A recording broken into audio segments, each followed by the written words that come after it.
오늘 제목은 성막봉사를 위한 헌물들입니다. 우리가 이 세상 어떤 강연에서도 들을 수 없는 하나님의 진리에 속한 일들을 예배를 통해서 늘 듣는 겁니다. 가장 귀한 내용들이고, 또 나와 전혀 상관이 없는 것이 아니라 내 영생과 구원에 유익함을 주는 하나님의 선물인 줄 압니다.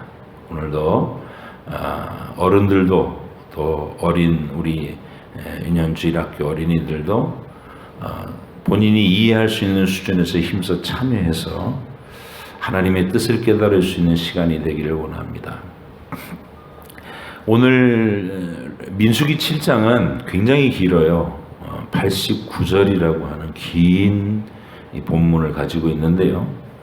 그 중에 1절은 이 사건의 시간이 언제인지를 밝혀주는 힌트입니다. 그날은 모세가 장막 세우기를 끝내고 그것에 기름을 발라서 거룩히 구별하고, 또 그 모든 기구와 단과 그 모든 기구에 기름을 발라 거룩히 구별한 날이라고 밝히고 있습니다. 이 날을 성경 기록을 따라 이렇게 순서대로 연결한다면 출애굽기 40장 상황인 거예요. 출애굽기 40장 상황. 시간상 앞부분을 생략하고 10절부터 17절까지 제가 읽어드리겠습니다. 출애굽기 40장 10절.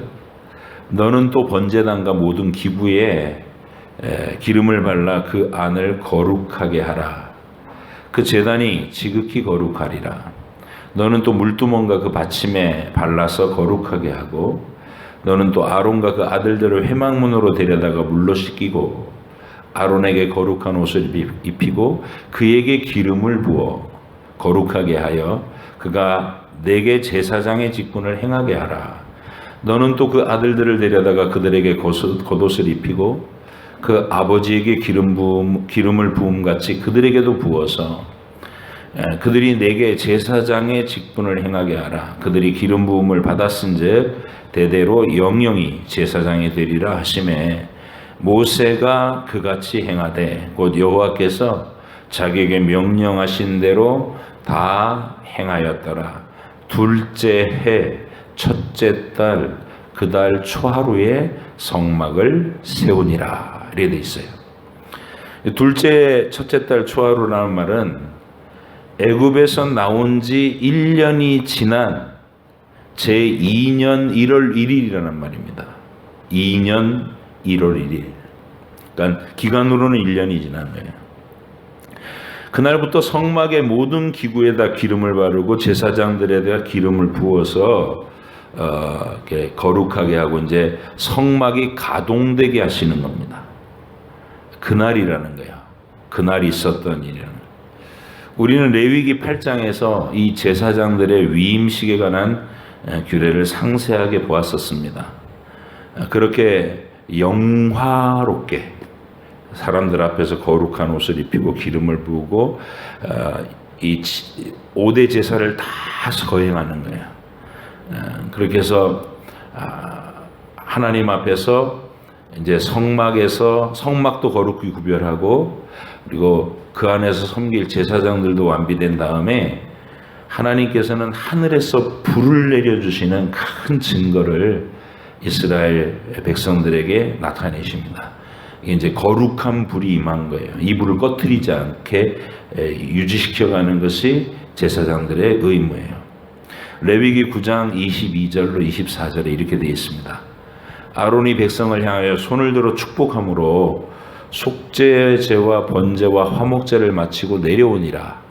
모세와 아론이 회막에 들어갔다가 나와서 백성에게 축복하며 여호와의 영광이 온 백성에게 나타나며, 불이 여호와 앞에서 나와 제단 위에 번제물과 기름을 사른지라.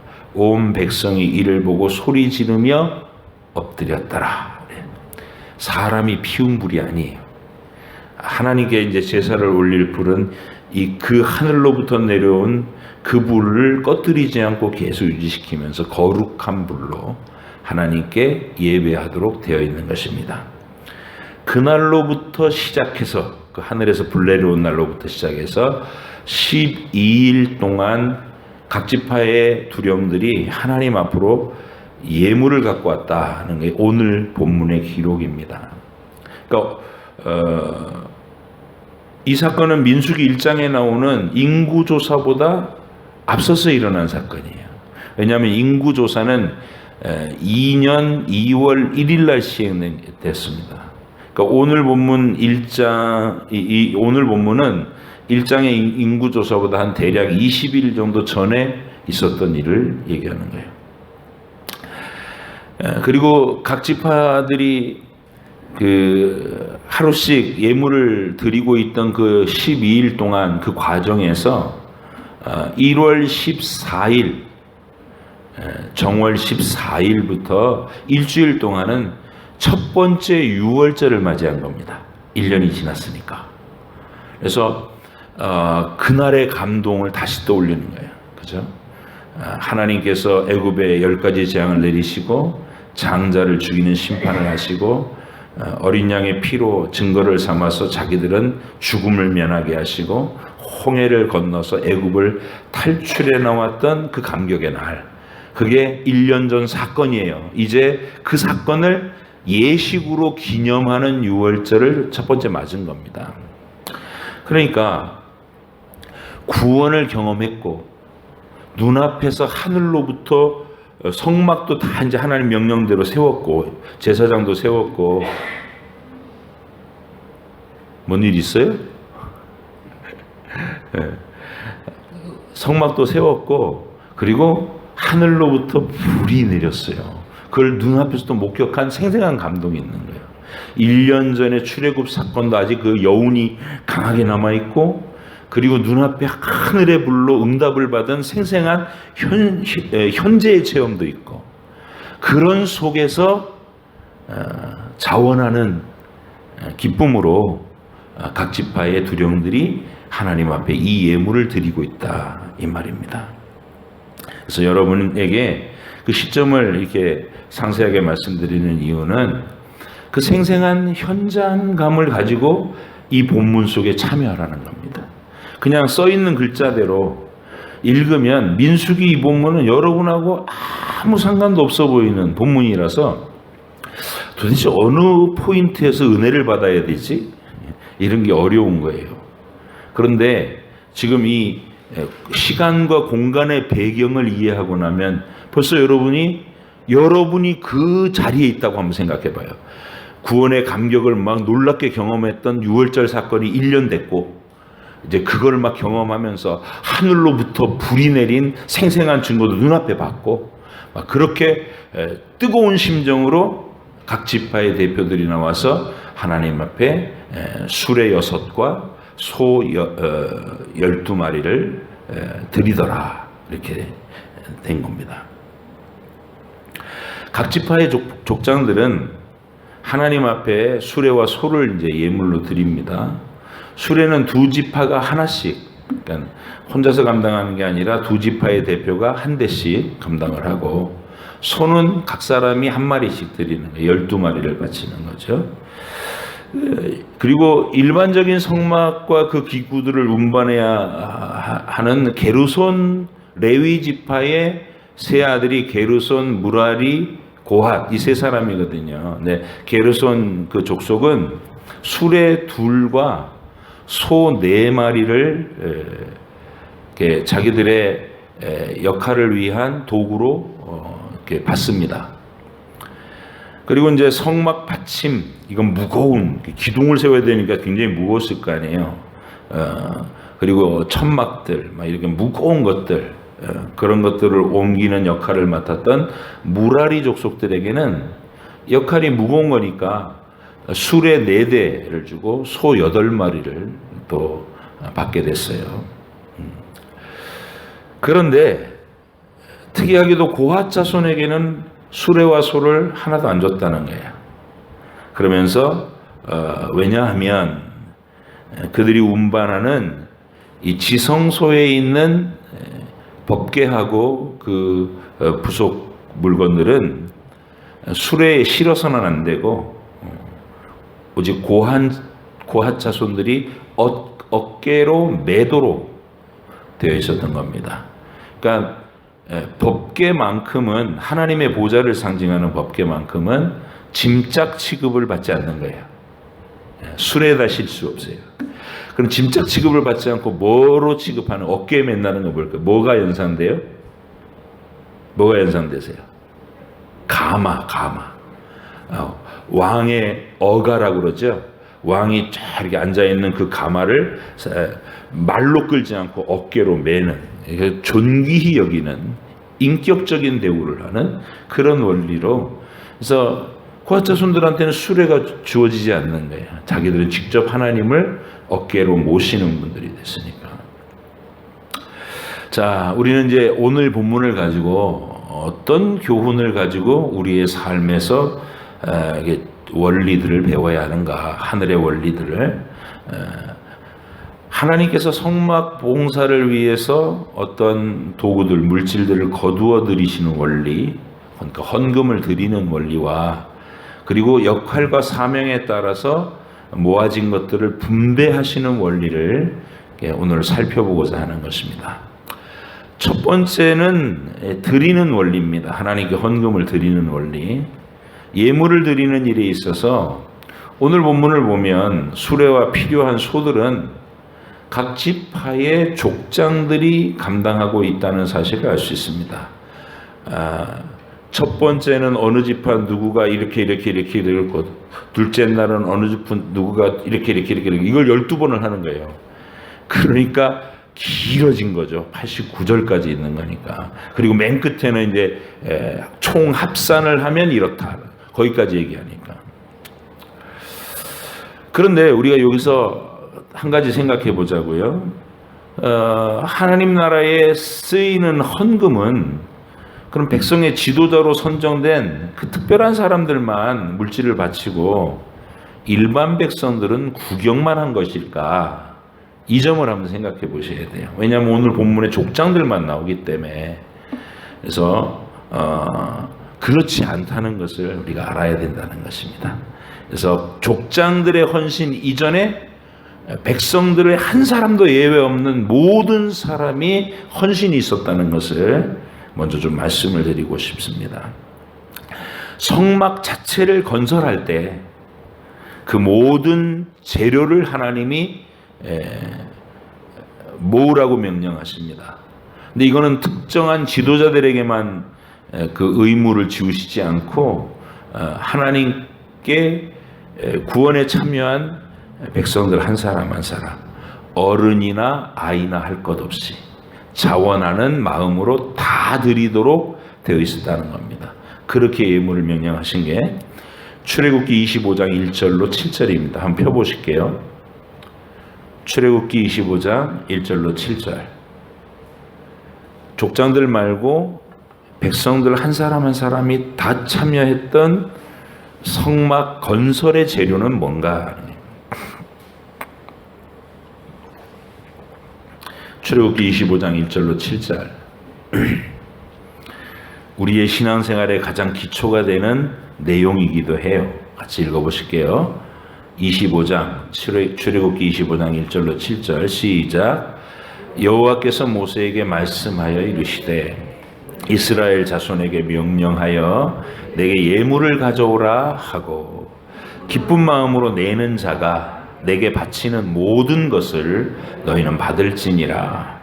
너희가 그들에게 받을 예물은 이러하니 금과 은과 녹과 청색 자색 홍색 실과 가는 배실과 염소 털과 붉은 물들인 수장의 가죽과 해달의 가죽과 조각목과 등유와 관유에 드는 향료와 분향할 향을 만들 향품과 호마노며 애복과 흉패에 물릴 보석이니라.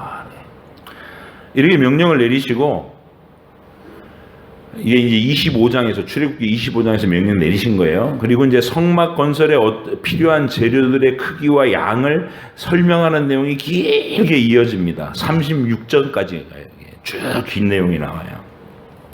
그리고 36장에서 그 일을 맡아서 관리할 부살렐과 오홀리압이라는 사람을 임명하신 후에 백성들이 그 25장에서 내린 그 명령에 얼마나 뜨겁게 열심으로 반응했는지가 기록이 돼 있어요. 어느 정도로 반응이 일어났을까요? 헌금을 막 강조해가지고 막 너네들 안 내면 지금 우리가 많이 모자란다. 빨리 달성할 수 있도록 힘을 내라 막 이러지 않았어요. 딱 그냥 이런 것들이 필요하다라고 발표를 딱 했더니 36장 3절로 7절로 갑니다. 36장 출애굽기 36장 3절로 7절까지 그 백성이 어떻게 반응했나? 전체가 다 반응한 거예요. 36장 3절로 7절 3절부터 봅니다. 시작. 그들이 이스라엘 자손의 성소의 모든 것을 만들기 위하여 가져온 예물을 모세에게서 받으니라. 그러나 백성이 아침마다 자원하는 예물을 연하여 가져왔으므로 성소의 모든 일을 하는 지혜로운 자들이 각기 하는 일을 중지하고 와서 모세에게 말하여 이르되 백성이 너무 많이 가져오므로 여호와께서 명령하신 일에 쓰기에 남음이 있나이다. 모세가 명령을 내리매 그들이 진중에 공포하여 이르되 남녀를 막론하고 성소에 드릴 예물을 다시 만들지 말라 하매 백성이 가져오기를 그치니 있는 재료가 모든 일을 하기에 넉넉하여 남음이 있었더라. 참 행복한 장면이죠. 멋진 장면이에요. 훗날 이 신약 시대의 사도 바울은 이 헌금의 원리를 여기서 이렇게 딱 잡아서 고린도후서 8장 12절에서 헌금의 원리를 밝혔을 때 이렇게 말합니다. 할 마음만 있으면 있는 대로 받으실 터이요 없는 것을 받지 아니하시리라. 없는 걸 쥐어 짜내시는 분이 아니다. 주신 게 있다는 것이죠. 사실 너무 많이 들여서 그만 가져오라고 할 정도의 이 각종 물품과 보석들은 하나님께서 미리 주셨던 겁니다. 그 기록도 나와 있어요. 애굽 전국에서 장자들과 추태생들의 죽음이 예고되었던 그 6월절 밤에 이스라엘 백성들은 어린 양의 피를 증거 삼아서 심판을 면제받고 애굽에서 구출되죠.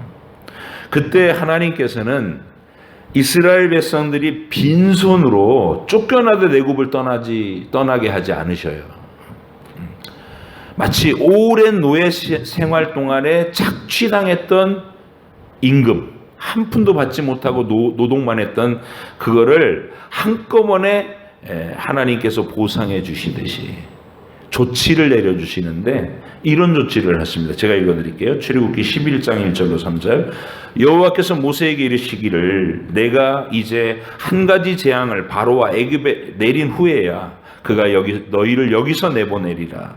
그가 너희를 내보낼 때에는 여기서 반드시 다 쫓아내리니.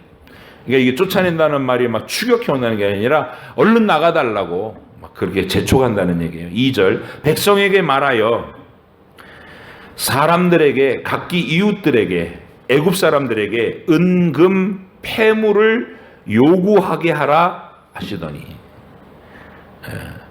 야 우리가 오랜 동안 너네들 노예 생활했는데 너네 우리 빈손으로 쫓아내는 건 도리에 어긋나. 하나님의 진노를 너희가 받지 않으려면 우리의 밀린 임금 내놔. 그러면서 이웃들에게 요구를 하라는 거예요. 3절. 여호와께서 그 백성으로 애굽 사람의 은혜를 받게 하셨고 또 그 사람 모세는 애굽 땅에 있는 바로의 신하와 백성의 눈에 아주 위대하게 보였더라요. 장자가 이미 다 죽었어 이 집집마다. 근데 이스라엘 백성들의 그 요구를 거절하면 더 큰 재난이 자기들에게 임할 그 두려움으로 막 집안에 있는 거 다 꺼내다가 얼른 나가라 이렇게 됐다는 거예요. 노예 생활하던 그들에게 이 풍부한 물자와 보석들이 어디서 났겠냐는 거예요. 거기서 나온 거예요. 하나님이 그들에게 빈손으로 쫓겨나지 않게 하셨다는 게 먼저. 12장 35절로 가면 이렇게 됩니다. 이스라엘 자손이 모세의 말대로 하여 애굽 사람에게 은금 폐물과 의복을 구하매 여호와께서 애굽 사람들에게 이스라엘 백성에게 은혜를 입히게 하사 그들이 구하는 대로 주게 하심으로 그들이 애굽 사람의 물품을 취하였더라. 네. 강탈한 게 아니에요. 착취당했던 임금을 받은 겁니다. 얼마나 멋있어요. 하나님이 노예로 살던 수백 년 노예로 살던 이스라엘 백성에게 빈손이 되게 하지 않았다는 것, 이게 먼저 있었던 사건입니다. 백성들이 성막에 쓰일 물품들을 차고 넘치도록 드릴 수 있었던 이유는 하나님께서 미리 그들에게 위로와 보상으로 먼저 채워주셨기 때문입니다. 그 사람들은 다 빈손으로 쫓겨날 수도 있었잖아요. 그러나 하나님은 큰 권세와 능력으로 애굽인들을 두렵게 만드셔서 수백 년 동안 착취만 당했던 이스라엘 백성들이 넉넉한 소유물을 가지고 출발할 수 있게 해주셨습니다. 멋진 하나님. 우리에게도 이런 관점이 있어야 됩니다. 사도 바울은 그 부유한 당당한 하나님 백성으로서의 확신을 아테네 사람들에게 이렇게 고백한 적이 있습니다. 그 유명한 아테네 설교에서 사도행전 17장 24절, 우주와 그 가운데 있는 만물을 지으신 하나님께서는 천지의 주인이시니 손으로 지은 신전에 계시지 아니하시고 또 뭐가 부족한 것처럼 사람의 손으로 재물을 가지고 섬김을 받는 배고픈 하나님이 아니니 오히려 만민에게 생명과 호흡과 만물을 쓸 필요한 모든 것들을 친히 공급해 주시는 이시다. 이렇게 설교했어요. 우리는 모두 전능하신 아버지로부터 생명과 호흡과 쓸 것을 공급받는 사람들입니다. 세상 사람들은 안 그런가요? 물론이죠. 세상 사람도 똑같이 받죠. 근데 그들은 그걸 모르고 우리는 내 생명과 내가 숨쉬는 것과 내가 이렇게 걸어 다니는 것과 내가 사용하는 모든 것들이 하나님 아버지의 은혜로 공급되고 있다는 것을 알고 그 부유함 속에 거할 줄 아는 사람이라는 거예요. 이게 세상과 다른 겁니다. 그래서 우리 가운데 이 확신을 가진 사람은요, 자신의 물질, 육신의 이 재산이 있든지 없든지 간에 부자든 가난하든 너무 가난해, 나는 너무 가난해서 하나님께 드릴 것이 없다라는 말은 성립이 되지 않는다는 거예요. 왜냐하면 하나님은 없는 것 중에서 요구하시는 분이 아니라 이미 주신 것 중에서 받으시는 분이라는 사실이 원리이기 때문입니다. 예수님은 그 수많은 군중들 가운데서 하필이면 한 어린아이가 점심으로 먹으려고 싸왔던 도시락을 받으셨어요. 보리떡 5개, 생선 2마리. 그걸로 하나님 아버지께 거룩히 축사하시고 5,000명, 남자만 5,000명, 여자와 아이들까지 있지만 2만 명 정도, 2만 5천 명 정도를 배불리 먹을 만큼의 하늘 양식으로 바꾸십니다. 어린아이가 가지고 있는 그 도시락을 하나 받으시고, 부자라야 하나님의 부름에 응할 수 있는 게 아니라는 거예요. 우리는 다 부유한 자입니다. 엘리야가 만났던 사르밧 과부는 마지막 남은 통에 가루 한 움큼과 기름 몇 방울, 그거 자기 아들하고 마지막 떡을 만들어 먹고 이제 죽어야 되겠구나 그러고 있었을 때 엘리야의 방문을 받습니다. 하나님 명령이, 야, 너하고 아들 먹을 거 만들기 전에 하나님의 종, 진리를 선포하고 지금 악의 영들과 투쟁하고 있는 하나님의 종의 먹을 것부터 먼저 만들어 와. 그리하면 이 기근이 다 하는 날까지 네 통의 가루가 그치지 않고 네 병의 기름이 마르지 않을 거야. 약속을 해주셨어요. 근데 이 사르밧 과부의 마음속에 믿음이 있어요.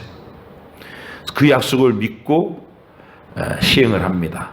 자기가 먹을 정말 생명과 같은 마지막 떡을 엘리야에게 먼저 갖다 바치고. 근데 그러면 이제 통에 가루가 끝난 거잖아요. 근데 통을 기울여 보니까 또 가루가 나오고, 기름을 기울여 보면 또 기름이 흐르고, 다음날 일어나서 다음날 때거리를 만들 때 선지자님과 우리 아들의 양식이 있을까 하고 또 기울여 봤더니 또 가루가 나오고. 여러분, 이게 드림의 원리입니다. 나는 가난해서 드릴 게 없어요? 아니요. 있는 거 드리면 되는 거예요. 마지막 남은 통에 가루 한 움큼, 하나님은 그것을 기쁘게 받으시고 능력 있게 쓰시는 분이십니다. 여러분과 제가 여기 오늘 본문에 나오는 이 한 지파의 대표의 이름이 얼마나 위대한 거예요. 얼마나 대단한 겁니까? 남자만 60만 명 있는 중에서 12명이니까 60만 명 중에 12명이에요. 대단한 사람이잖아요. 근데 그렇게 유명한 사람 이름에 내가 속하지 않았다고 해서 우리는 그럼 구경꾼이냐? 아니라는 거예요. 좀 전에 얘기했던 출애굽기 25장에 하나님이 성막 자체를 건설하기 위해서 이러이러한 것들이 필요하다. 백성들아 가지고 와라 그랬더니 막 매일 아침마다 막 기쁨으로 자꾸 갖고 와가지고 이제 일하려는 사람들이 자꾸 갖고 오니까 이제 만들어야 되는데 그거 관리하다가 시간 다 간단 말이에요. 그래서 그만 갖고 오게 해주십시오. 그래서 그렇게 말할 정도로. 여러분, 우리 교회는 이런 영광이 잘 살아있는 교회예요. 얼마 전에도, 지난주에도 말씀드렸지만 하나님이 필요하시다 딱 선포하면 성령께서 여러분 각 사람을 감동시킵니다. 어린 아이들까지도 참여하는 거예요. 그리고 우리가 예상했던 것보다 몇 배나 이렇게 모이게 하셔서 하나님이 기뻐하시는 그 일에 쓰이게 하시는 거. 선교지로도 흘러가게 하고 가난한 이웃에게도 흘러가게 하고, 이게 우리 교회가 갖고 있는 저력입니다. 여러분이 그 신비로운 능력을 늘 잃어버리지 않기를 바랍니다. 식지 않기를 바랍니다. 믿음이 약해지지 않기를 바랍니다. 어린아이지만 점심 도시락 주님께 내드리면 주님은 그걸로 수천 명을 먹이시고도 남게 하십니다. 그게 우리의 믿음입니다. 자, 그리고 이제 이 하나님께 드리는 일에는 이건 일반적인 우리 모두가 참여하는 내용이고요. 오늘 본문에서 밝혀주는 내용은 뭐냐면 많이 맡긴 자들에게 요구하시는 특별한 분량에 대해서 얘기를 합니다. 이 오늘 본문은 지파의 지도자들이 감당하는 수레와 소 이야기입니다. 일반 백성들은 자기가 애굽 사람들한테 받아왔던 물건들을 드리는 정도로 헌신할 수 있었지만 수레를 마련하고 소를 드릴 만한 실력들은 안 됐어요. 근데 60만 명 중에 12명은 그 정도 재산과 연륜이 있는 것이죠. 이들은 이스라엘 백성 가운데에서도 더 가진 자들이었어요. 그 사람들은 경제적인 능력과 인격적인 어떤 지도력 때문에 백성들 가운데서 추천을 받고 선출된 자들입니다. 그리고 그들은 하나님께서 주신 자기들에게 더 많이 주신 그 의무에 대해서 명예롭게 그 의무에 헌신합니다. 기꺼이. 오늘 본문의 긴 절들은 그 사실에 대한 기록들입니다. 12명의 이름과 드린 예물들이 똑같은 분량으로 기록되느라고 민수기 7장은 무려 89절까지 있는 게 드물어요. 성경장 중에서 89절까지 있는 장은 드뭅니다. 12명의 사람들을 한 사람씩 다 얘기하고 마지막에 합산된 총계까지 발표하시는, 그래서 길어진 건데 우리는 그 중간에 있는 한 사람 한 사람 것 다 읽으려면은 오늘 그걸로 읽는 데만 설교 시간 다 가니까 결론 부분 한번 보겠습니다. 84절로 89절. 오늘 본문 민수기 7장 84절부터 89절까지 같이 함께 읽겠습니다. 시작. 이는 곧 제단에 기름 바르던 날에 이스라엘 지휘관들이 드린 바 제단의 봉헌물이라. 은쟁반이 12이요, 은바리가 12이요, 금 그릇이 12이니 은쟁반은 각각 130세겔 무게요. 은바리는 각각 70세겔 무게라. 성소의 세겔로 모든 기구의 은이 모두 2400세겔이요. 또 향을 채운 금 그릇이 12리니 성소의 세겔로 각각 10세겔 무게라. 그 그릇의 금이 모두 120세겔이요. 또 번제물로 수송아지가 12마리요. 숫양이 12마리요. 1년 된 어린 숫양이 12마리요. 그 소제물이며 속죄제물로 수점소가 12마리며 화목제물로 수소가 24마리요. 숫양이 60마리요. 수점소가 60마리요. 1년 된 어린 숫양이 60마리라. 이는 제단에 기름 바른 후에 드린 바 제단의 봉헌물이었더라. 모세가 회막에 들어가서 여호와께 말하려 할 때에 증거계 위 속죄소 위의 두 그룹 사이에서 자기에게 말씀하시는 목소리를 들었으니 여호와께서 그에게 말씀하심이었더라. 단순히 수레 반쪽과 소 한 마리가 아니죠. 양, 염소 막 거기고 향을 채운 그릇들 막 이런 거 하면 이게 정말 엄청난 헌신을 한 거예요. 개인 그 지도자의 가문마다. 우리 중에는 하나님께로부터 다른 사람보다 많이 받은 이들이 분명히 있습니다. 경제적으로 다른 사람들보다 10배, 20배는 더 많은 사이즈의 부를 가지고 살게 하신 분들이 분명히 있어요. 근데 그걸 가지고 자기 만족을 위해서 막 누리라고 주시는 게 아니라 하나님 나라를 위해서 지도자로서 많이 주신 자로서의 의무를 감당하라고 주신 것이다. 이 관점이 있어야 되는 거예요. 이게 귀족 마인드입니다. 이스라엘의 귀족 마인드. 하나님이 더 많이 맡긴 자에게는 많이 요구하신 것이다. 이거를 기꺼이 알아듣고 거기에 반응하는 사람들.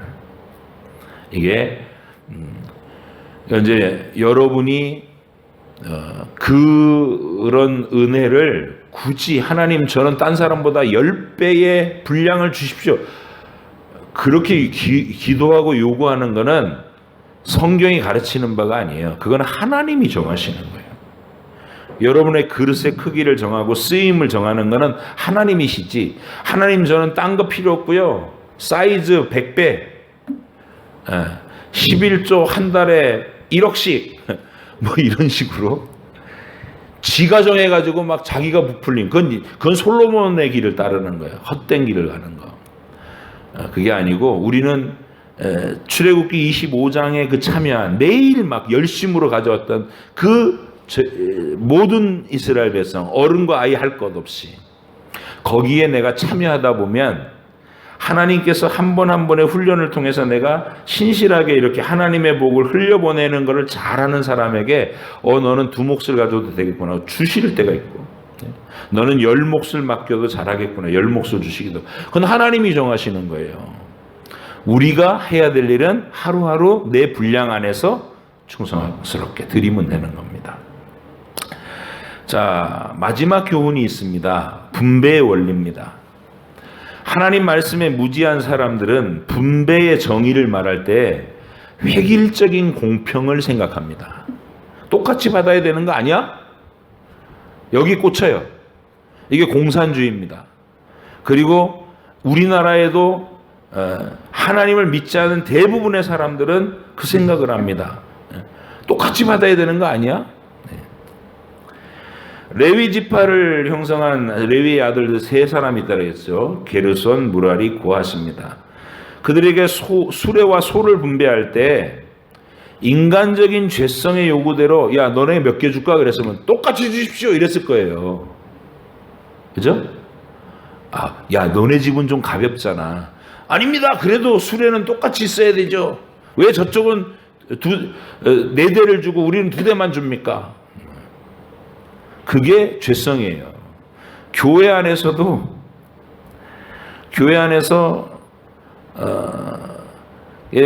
성경 말씀이 횡설수설한 것 갖고는 사람들이 막 요동 안 해요.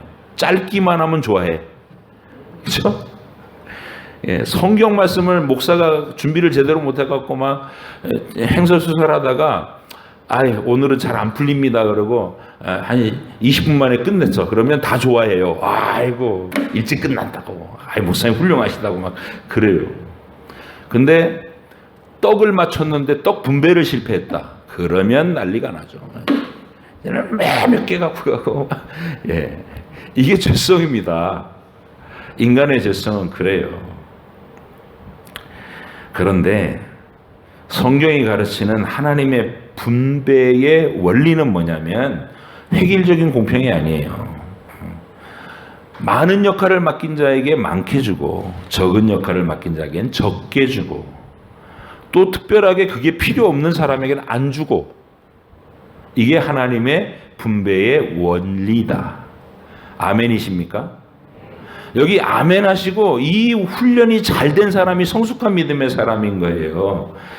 왜 저 사람은 나보다 2배나 큰 아파트에 살게 하시고 왜 나는 맨날 이 물 새는 집에서 살게 하십니까? 이러지 않는다는 거예요. 맡긴 분량이 있으니까.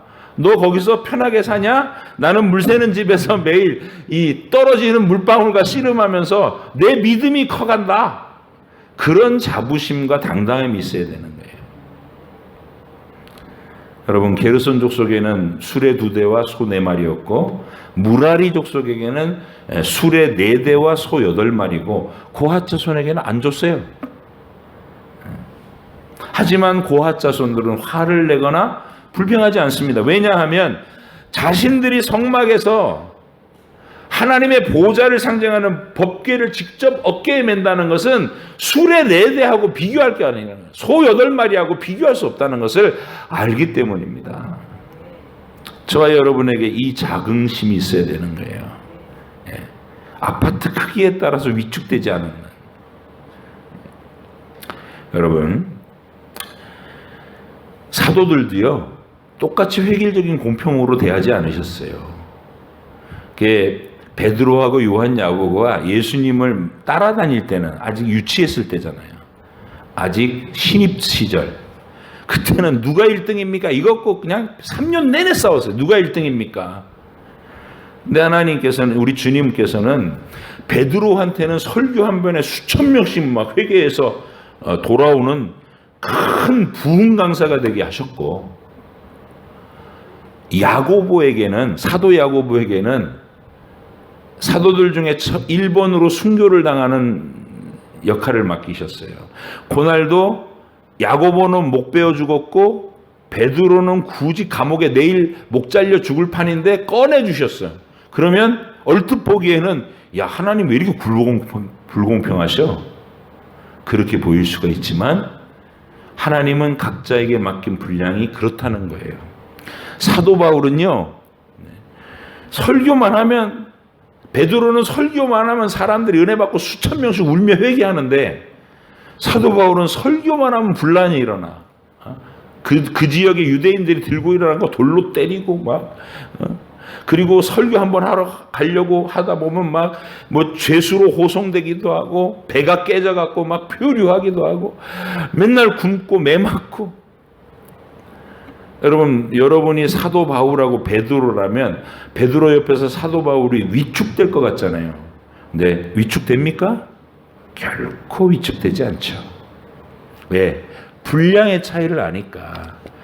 너는 그런 역할을 맡았고 나는 복음을 위해서 고생하는 가난하고 궁핍하고 배고프고 매맞고 옥에 갇히는 역할을 맡았다. 그러나 이 역할은 결코 부끄럽지 않다. 생명의 면류관이 내게 있고 영원한 주님의 칭찬이 나의 것이다. 나는 너의 분량보다 전혀 못하지 않다. 이 자긍심이 사도 바울을 지탱했다는 것이죠. 여러분, 이걸 듣고 아멘하고 은혜 받기는 쉬운데 실제로 여러분이 그런 평안 가운데서 확신을 갖기는 어려운 문제예요. 옆에서 여러분보다 훨씬 많이 가지고 훨씬 편안하고 훨씬 높은 지위를 가진 다른 집사님, 다른 권사님을 볼 때 나는 자식들하고 늘 가난해갖고 전전긍긍하는데 이렇게 비교해서 열등감을 느끼기 시작하면 답이 없는 거예요. 근데 여러분, 사도 바울과 같은 확신이 있기 바랍니다. 고핫 자손과 같은 자긍심이 있길 바랍니다. 나의 고생하는 이 수고를 하나님은 영원한 칭찬의 기회로 삼아 주실 것이다. 땅에서 당신이 나보다 편할 수는 있지만 하늘의 상급은 당신 못지않게 나는 확신한다. 이런 자긍심이 있어야 되는 거예요. 하나님이 어떤 환경을 맡기셨던 간에. 아멘. 그런 확신과 기쁨으로 여러분의 신앙생활을 힘있게 해나가시고 내 인생을 어떻게 풀어가시든 간에 하나님을 신뢰하면서 하루하루 감격을 가지고 주님을 따르고 섬기는 귀한 여러분 되시기를 권면합니다. 기도하겠습니다.